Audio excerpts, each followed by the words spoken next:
కేంద్ర ప్రభుత్వం అమలు చేస్తున్నటువంటి వన్ డిస్ట్రిక్ట్ వన్ ప్రోడక్ట్ 2024-25 గాను అలాగే కాకినాడ జిల్లా పెద్దాపురం సిల్క్ చీరలు అయితే ఎంపికైనటువంటి పరిస్థితి ఉంది.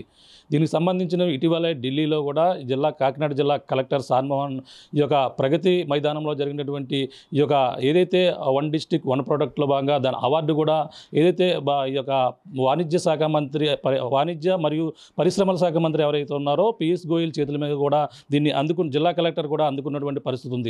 ప్రస్తుతం ఈ యొక్క పెద్దాపురంలో ఉన్నటువంటి ఈ యొక్క సిల్క్ శారీస్ ఏ విధంగా ఇక్కడ ఫేమస్గా చెప్పుకొస్తున్నా, అలాగే గతంలో కూడా దీన్ని అయితే కేంద్ర బృందం కూడా పరిశీలించిన మీదట ఈ యొక్క పెద్దాపురం సిల్క్ శారీ అయితే ఎంతో ఫేమస్గా ఉన్న నేపథ్యంలోనే దీనికి ప్రత్యేక గుర్తింపు ప్రధానంగా 23 జిల్లాలకు సంబంధించినటువంటి వన్ జిల్లా వన్ ప్రోడక్ట్లో భాగంగా అన్నీ కూడా పాల్గొన్నప్పటికీ 7 జిల్లాలకు సంబంధించిన ప్రోడక్ట్ ఉత్పత్తులన్నీ కూడా ఎంపికగా చేయబడినది. ఈ నేపథ్యంలోనే ఈ యొక్క చీరలు ఏదైతే చేనేత వస్త్రానికి మంచి గుర్తింపు ఇస్తూ ఈ యొక్క పెద్దాపురం సిల్క్ శారీకి అయితే ప్రాధాన్యత ఇస్తున్నటువంటి పరిస్థితి ఉంది.